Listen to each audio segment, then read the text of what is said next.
Hello everyone, and welcome to another Starcraft 2 replay. This one's going to take place on Zelnaga Caverns. I'm the blue Terran Ketroc, spawning in the bottom left-hand position. And the top right, we have my red opponent, ROH Sokar. So it's going to be a TvT, Master League ladder. I'm walling off the bottom of my ramp now. I like to do this as it sometimes induces an all-in response, or a response to an all-in. They think I'm all-inning, basically, and makes them put down a bunker, delay their expansion, little things like that, which help out. Bring the production tab, I know you guys like that. So the reason I'm showing this match is an extreme example of the new way I like to end games. Delayed that barracks a little bit, and time to go home. Luckily his scout's a little bit late, so it's not going to be harassing this SCV. I kind of hate having an SCV harassed way down here.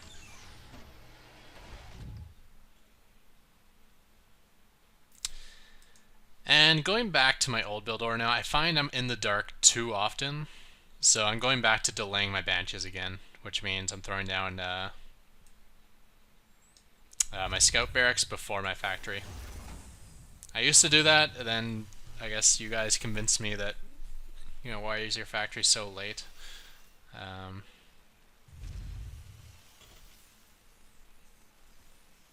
But I think the information saves me from dying early more than getting a fast Banshee saves me from dying early.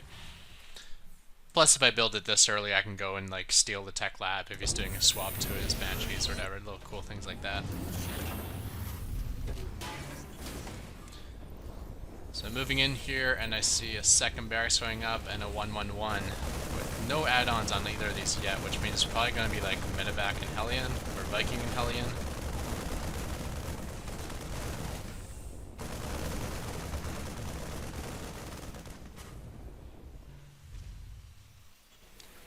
But it looks like he's building a tech lab just without the swap. And Banshee's going to be coming. Coming back in, getting a good look at those add-ons again. See what's up, see double tech lab. Since it was a late tech lab, I was thinking probably Raven. But he hadn't scouted me yet, so that didn't make sense. So I wasn't quite sure what to make of that. Typically, though, if they're both without add-ons, you're going to be looking at a Hellion drop, or a Hellion drop with Reapers, or a Hellion drop with Marines, something along those lines. So that's why I got these missile turrets originally, just as something. Keeping my SC Marine production going, although looks like I just stopped it. Get my first Banshee. I'm still not quite sure what to make of this, so... But I do have a Banshee actually here already. Yeah, look at this thing out of the way. I don't like it. It's in the way all the time. I guess I'm at home. I'm gonna bring something else.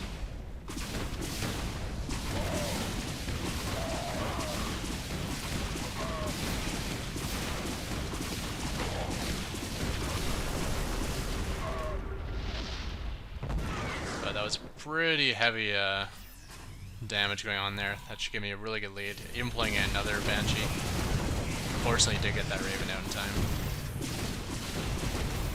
I was able to pick off a good 5 SCVs anyways before he's able to shoo me away. So if I bring up the units lost tab, units lost. That's not the one I'm looking for. Control R, I think. There we go. Workers lost. Workers killed. I killed 12, he's killed 0. Which means my income is 28 over 17, so I'm way ahead.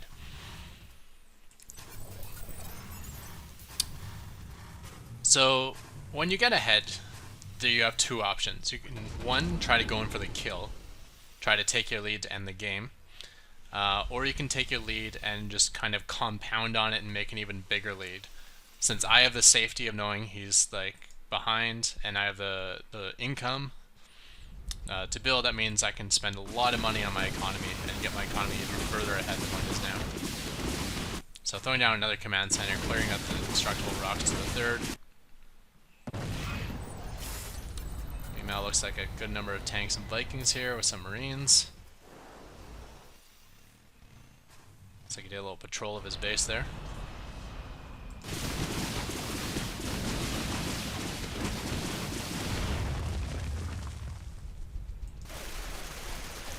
So clearing out these rocks and these ones here. and floating out to my command center to take my third of the gold. However, he did just kill my Marine at the watchtower there, so I'm switching this up, sending this down. Oops. I poked a little bit with my Banshees. I should have known better though, because I knew there was a Raven there to just do a little poke and leave instead of lost a Banshee in the process.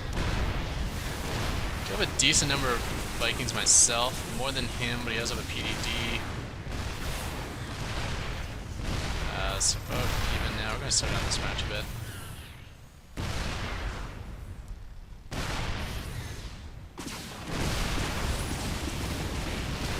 Decide to snipe a tank and pull back. It's doing a little bit of damage, and I think at this point, yeah, battlecruisers are on the way. So I'm going to push my first battlecruiser here, and I think I got enough to push through all this.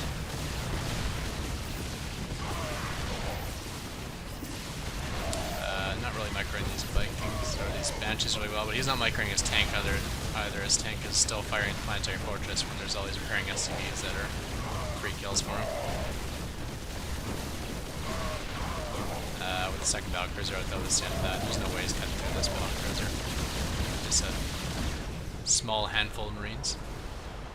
I do have my 1-1 upgrades.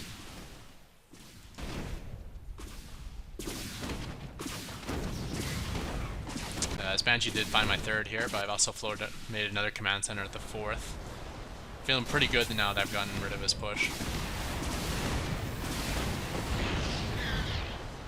That was kind of suicidal with that Banshee. Once you kill the SCV, you may as well pull out. There's nothing you're going to do but just dent this command center until you get killed.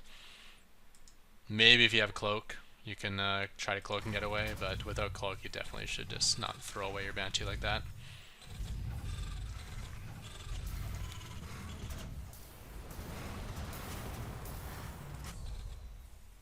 So I'm taking the option of extending my lead. I think it's safer than going for the kill. You go for the kill if he has a good defensive stance, especially with how defensive Terran can be. A battle could go badly for you and he could be back in the game. Given this method I'm using takes longer, but I think it's more guaranteed to win it. Just kind of take that lead and keep extending on it. So now I'm on 4 base to his 2, and I think in a moment he's going to think of taking the third. And he's forced to do things like this, like throw down missile turrets and get Vikings, because there's the threat of me coming to kill him, and that threat is what makes it so safe for me to extend my lead and just go for more economy and more SCVs and more upgrades and all these things that don't really keep me protected. Throwing down mules on the gold. The gold mines out faster, so usually I say throw your mules on the base, they'll mine out the slowest, so that's usually like your freshest base, like this one. But mules on gold is just too awesome. They bring in like 42 minerals per trip instead of 30, so just for the like burst value of minerals you get at this point, it's worth it even if it's going to mine out this base faster. Besides with 4 bases too, I can't really saturate everything well. Well, I guess this base is more or less gone.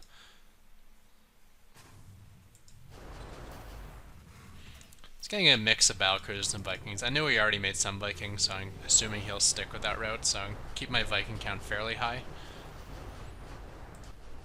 Always suggest this if you get the gold base on Zilnaga Caverns. Just throw up a sensor tower. If you think it's susceptible, throw a missile turret beside it, and it gives you really good vision. You can see when he takes this gold by those dots. You can see if he takes either of these Zilnaga towers, so you can take them back. And this is the point where I'm about to max out. Now, I've gone the slow route, what people kind of refer to as spoon Terran, but this new way I do to end matches is like the extreme version of a spoon Terran. It's called the spoon Terran because it's like killing someone with a spoon. Obviously it takes a long time. Slow and painful death. But usually when you max out at this point, what you do is you start trading armies, right? You go in, you fight your army against his army, and I'm just kind of distracting with my Vikings here while I go master mine out his command center. Looks like I traded a Banshee for it, which is okay, I suppose. Or I traded a Battlecruiser for it, I should say. Yeah, so normally when you max out, you go in and you attack him. You lose some army, he loses some army, and then you remax. And then you lose some army, he loses some army, and you remax. And then your greater economy means you're able to remax faster than him. You can get more production structures, and you can afford it because you have bigger economy. And that's how people spend their money. But I'm actually not going to do that. Instead, what I'm going to do is I'm going to take more than half the map, like what I'm doing here, and just fortify the hell out of it. So now I'm spending all my money now that I've maxed out, spending all my money on any upgrades I haven't yet gotten, and then just lots of planetary fortresses and missile turrets. And where I definitely probably could have just gone in and ended the match. I like this idea of just kind of draining him out of the game. This will allow him to catch up an army. He'll be able to max out at 200 supply as well. But there's no real max out army that does well versus battlecruisers. Like, Marines are really cheap per supply, so your max out army isn't very expensive. So he'd have to have an army similar to mine to actually have a chance against it. And then since I don't have to attack him with this build, he has to attack me, come into my fortresses, into my missile turrets, and try to kill me.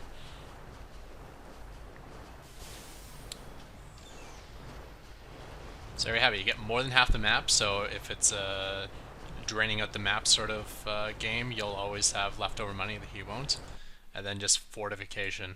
Look at all these fortresses, building another fortress here, just kind of in the gap. I got another 2 over here, lots of missile turrets, build another one in gap over here, then I got like 3 more over here with missile turrets. And then when you start stockpiling lots of money, just start throwing down lots of orbitals, and you can do this crazy stuff again.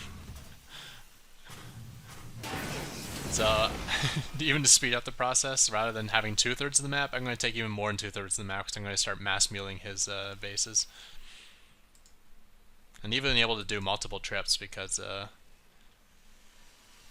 he's not really killing off these mules. And there we go, and more command centers getting thrown down, more orbitals. You can see I got a good 12 orbitals right now.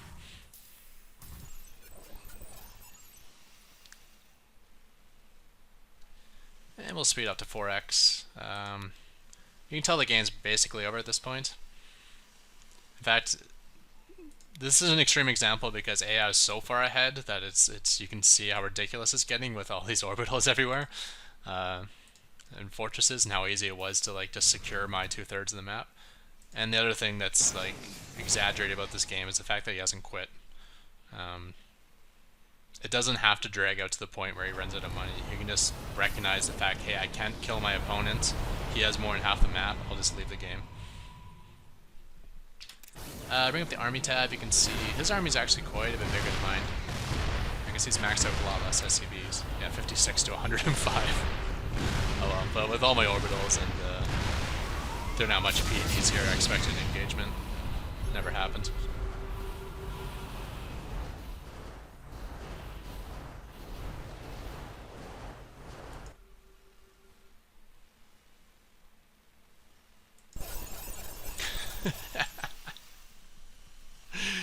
Even long distance mining, you'd be surprised how much of a dent you can put in someone's base throwing down this many. Let's get a count.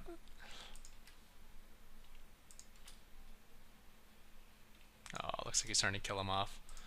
Yeah, but it looks like I called down a good 33 mules into his base.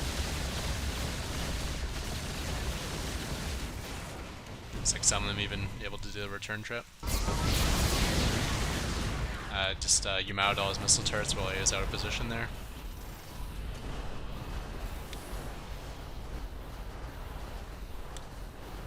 And it looks like I'm finally going to sack some SCVs. We're going to get my army count up a little higher. Obviously I could sack all my SCVs except for the gas ones, because I got more than enough mules from my who knows how many command centers now.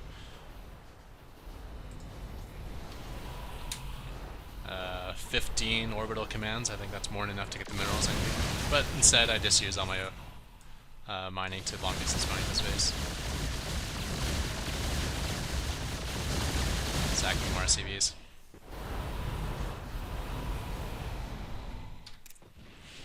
And building some more Vikings.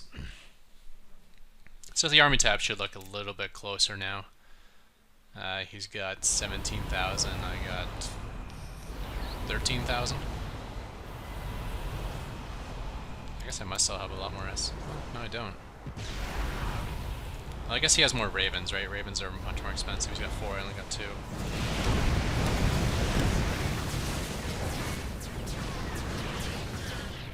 Here's a big engagement. Looks like he does have SCVs in the battle too, or I don't. Oh! I didn't notice that Secret Missile last time. Oh man, I never really thought about it. This maxed out army, Secret Missile would actually be better than PED.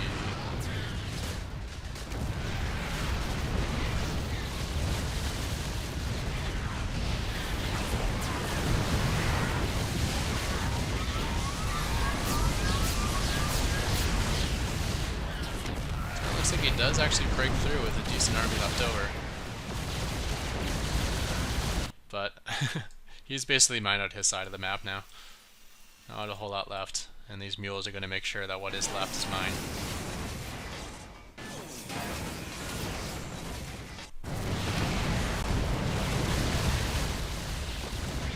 I have just a lot of stupid engagements here where I just kind of attack him with like a small handful of Vikings at a time, which doesn't do a whole lot of damage to him.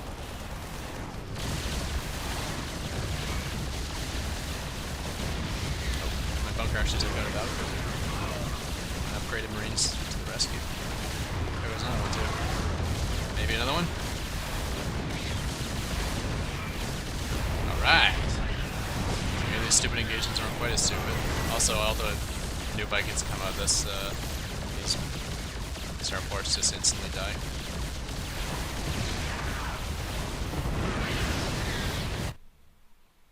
Oh, my SCV is finished mining that out. So unfortunately for him, he's down to his last 3,300 minerals. I guess he has a little bit of intake left over here. But I can just keep remaxing for the next 17,000. In fact, I still got pretty good mining bases as well.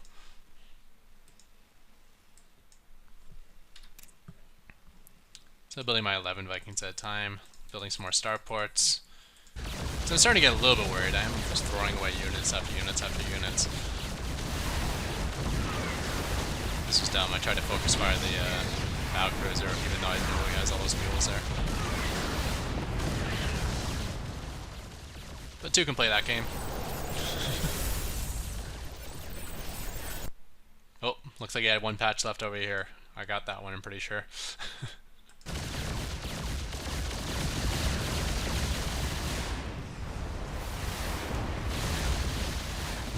I really have to sit back and just get this Viking count up. All these stupid engagements of like, you know, 5 or 6 Vikings is kind of pointless. You should wait until you get like enough to actually challenge this army, like say 30, and then come in on it.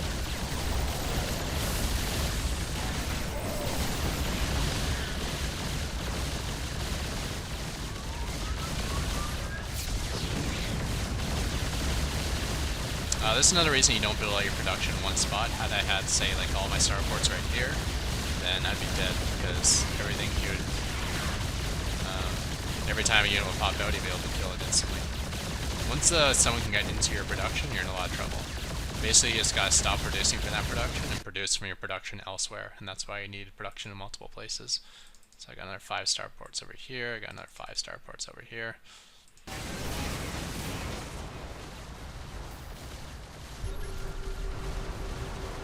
Scan me, notices what I'm up to. I noticed he had a lone battle cruiser over here, so I decided that is mine, although I kind of misclicked there.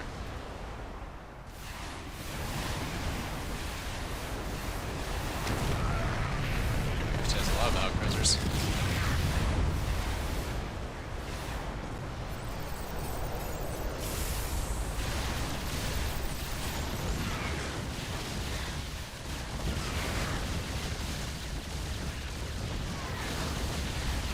I do get the missile turrets into the fight, which is nice.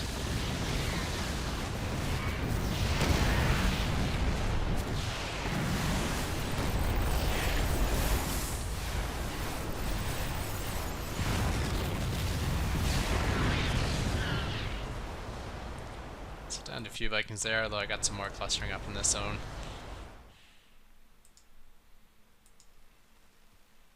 Still got minerals over here, I don't like that. That should be mine.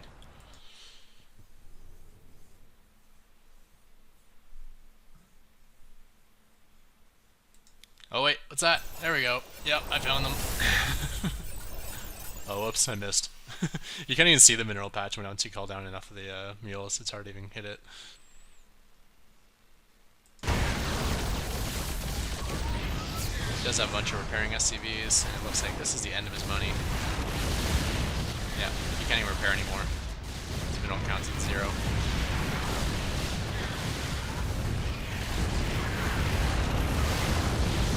That, with me still having 13k in the bank with income still incoming, that's that. Goodbye. So kind of unnecessary that he was able to break through at the end, but yeah, that's my extreme version of killing with a spoon. Basically, when you get a lead, like I did here, I put a lot of harassment on him. He lost a bunch of workers, so I'm way ahead in the worker count, 48 to 22. And then I stuff his push. Put it back. So at this point, you can try to build a bunch of units and kill him, or you can use the safety, knowing that you're ahead, and the income of you being ahead, and using all that money to just expand your economy even more, and expand your upgrades even more, get ahead in those regards.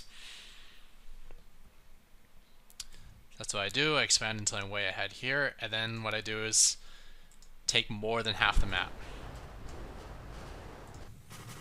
So in this case, he has his 4 bases at the top, I have my 4 bases at the bottom, and then the 9 o'clock and 3 o'clock, I take those for myself.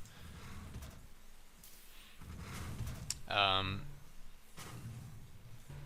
then the last step of this extreme version of the Spoon Terran is to make sure that he can never kill you. So in this case, sensor towers would be nice. You know, probably another sensor tower over here, another sensor tower over here would make sense. Just to always be aware of where his army is. And then he has to kill you since you have the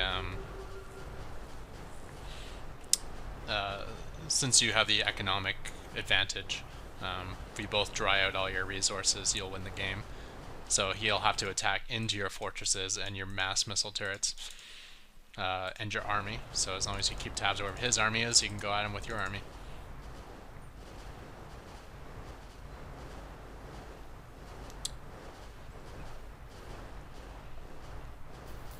And then of course to speed up the process, once I got all the planetary fortresses I want, and defenses I want, you can just call down a whole shit ton of mules in his base and speed up draining him out. Like, I don't need the money. I got 13,000 in the bank. So what I just do is just try to dry up his side of the map even faster. So spend all my banked resources on tons of orbital commands and drain out his side of the map.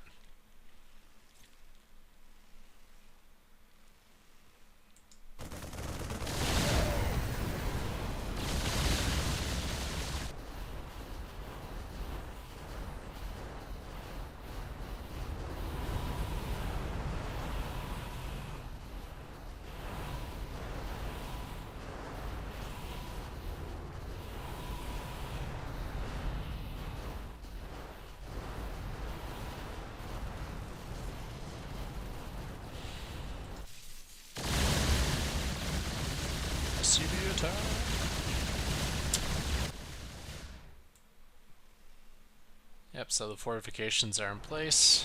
Got 3 planetary fortresses at my front build bases. I got another planetary missile turrets blocking that. So yeah, basically for him to break in like he did, he has to bust through one of these zones. In his case, he busted through a weak area here, went for production, which is probably the smartest thing, but I only have 4 starports here. So it's not the heart of my production. I got 2 more over here, I got 5 more over here, and eventually I'll make a bunch up here just because I was kind of desperate at the time. This battle didn't go well for me. I had repairing SCVs and he had a larger army. I threw out more PDDs, I think, but his super missile was better than the PDDs. Also, was not the most missile turrets. I think we only fought in range of 4 missile turrets. Knowing that he went for a Sky build as well, or a Sky endgame, there's really no reason for me not to throw down another 20-30 missile turrets. I can afford it, and it'll stuff his attack, and it'll keep killing me. And he has to kill me, because I own more than half of the map. So with that, this is a way to prolong a TvT match as long as humanly possible, but it's probably also the safest route. I definitely like the idea of extending your lead over trying to end it. But when you reach max army, if you want to start trading armies at that point, that could make sense. Like once you hit 200 or 200, throw down much more production structures. So in my case, it would be like say another 5 starports, and then just engage him, trade armies, and then remax. Engage him, trade armies, remax. That way, you'll probably ensure your army will always be bigger than his. This method I did, yeah, I get to play with defense, but it also means we're going to be fighting a 200, like a maxed out army versus a maxed out army, so I thought I would catch up that way. Because I'm sure once I was taking over maps at this point, I'm sure I had a good army lead on him. Yeah, 194 over 100. I really could have ended this really early. But this is an extreme example. There's games that are a lot closer than this.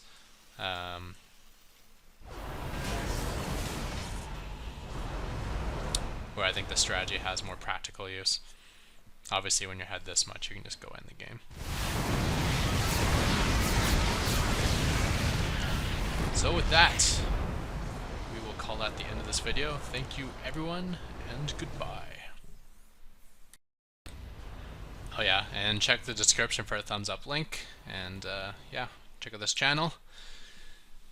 Hit that subscribe button, because I put out about 4 or 5 of these videos a week. And yeah, they're good times. And remember, if your opponent ever throws down a bunch of mules on his base, throw down a cluster of your own. And another cluster. And maybe throw down one more cluster of your own. And more, and more, and more. And that's how you win Starcraft 2 matches in the Master League. Thank you, everyone. Goodbye.